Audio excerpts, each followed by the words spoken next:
you're saying there's a multiverse?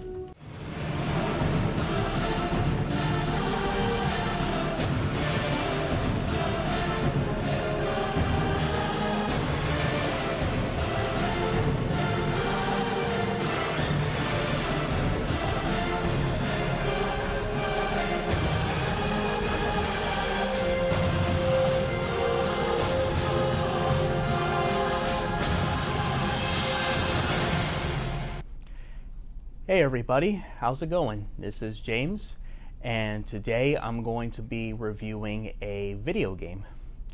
Now, the video game I'm going to be reviewing today is none other than Shadow the Hedgehog.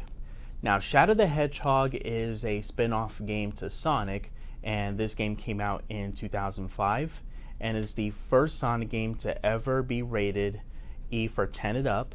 And I did talk about this game on my top 20 favorite video games, but today I'm going to be reviewing the game, and I'm going to share my final thoughts of, do I think it's good or do I think it's not recommended? So I decided, let's get started. So the story is about Shadow the Hedgehog is trying to remember who he is, and he's been like wondering like where he comes from and who his friend Maria is while he was standing in the city. But then strange aliens called the Black Arms arrive on Earth, and they will start attacking the city. But then Shadow ignores him, and then that wasn't until the Black Arms' leader, Black Doom, came to Shadow's aid and told him that he has to get all 7 Chaos Emeralds. So Shadow decided to get all 7 Chaos Emeralds so he can uncover the truth about his past and figure out who he is and where he comes from. So the rest of the game, I would say, has pretty good gameplay, and it was also pretty like hard at the same time, because like all the enemies just literally would just like pop out of nowhere when you're actually are proceeding through the whole level of each levels of the game.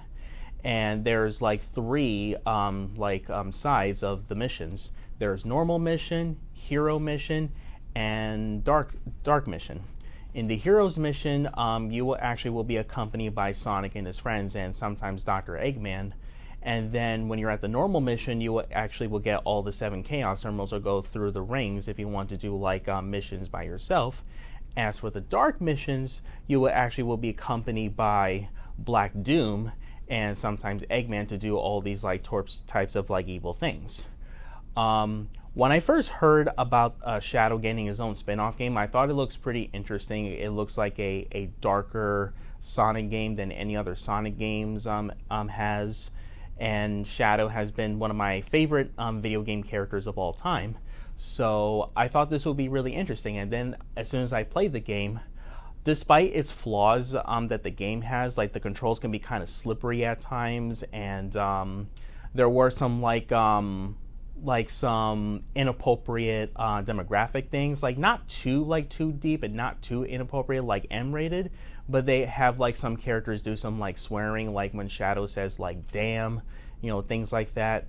But it doesn't really like bother me with this gameplay, because Sega really wants to make this game like to be more like more of a mature Sonic game, and not too like juvenile, like mostly for young kids, because they want to make this like into like a more teenage demographic. But I really liked this game. I thought it was a pretty cool spin-off game, and I would have liked to learn about like Shadow's past. I want to figure out like where he comes from, why does he become Sonic's arch rival, why he's like the dark edgelord of the Sonic franchise. And yeah, I thought this is a pretty cool game. One of the bosses were pretty fun too. I like when you get to fight one of Eggman's robots, and the Death Egg one, I think it was called, where you had to like press several buttons, was the funniest one ever made, because was one of the funniest bosses I've ever fought in this game, because every time like when you hit like each button of Eggman's robot, he would usually say things like "Stop that! Oh, hey!" And it is so funny. Like I was laughing my ass off every time that I was like fighting Eggman's Death Egg, and it was just beyond funny. That has to be like one of my favorite boss battles throughout the entire game. I also really enjoyed like the final battle where Shadow realizes that he has to save Earth, and he puts the past behind him and to defeat Black Doom, because he knows what Maria wants him to do is to be friends with people and save Earth. And then Shadow realizes it, and then he decided to save humanity. So he defeated Black Doom, and he actually defeated the Black Comet. And then Earth was saved, and the Black Aliens and Black Doom are destroyed, and they're defeated, and they were never seen again. And Sonic and his friends, including Eggman, they all cheer for Shadow to like save the world and save mankind. And Shadow did exactly what he has to do. This game, I would say, I know there are some people that really did not like this game. Some people said that that the controls were very frustrating, the camera's frustrating, some of the voice acting was a little off at times. Well, if you really think about it, this game actually introduces like the voice acting for the 4Kids Sonic X anime, and this was the first Sonic game to have those different types of voice actors. And I really do think that the voice acting for the most part is pretty good, especially Jason Griffin as Sonic and Shadow. And I do like the voice for Black Doom. I thought, you know, he sounds very, very menacing, and you can tell that he's definitely one of the darkest, one of the most like dangerous villains in the Sonic universe, along with Mephiles the Dark from Sonic 06. And this cover right here, I hope you guys could see it like very closely. It actually looks pretty cool, especially around the back. You get to see Shadow looking so badass, and then you see Sonic, Eggman, Black Doom, and the Commander, who is part of the GUN, and you get to see like all these like crazy like shenanigans going on throughout the gameplay. Yeah, it looks pretty cool. And then you get to see some CGI cutscenes that we don't get to see in the new Sonic games nowadays, because they pretty much like get rid of all the CGI cutscenes, which is sad, because I thought the CGI cutscenes looks really nice, and it looks really nicely animated in my opinion. Yeah, I thought this game is a lot of fun. This is definitely like one of my favorite video games ever, favorite video games of all time. I did mention this on my top 20 favorite video games, like I mentioned before. I think I put it either like at number 5 or number 4, and I still think this game really does hold up. And as a Sonic spin-off game, I think this is definitely like one of the most like entertaining games to play.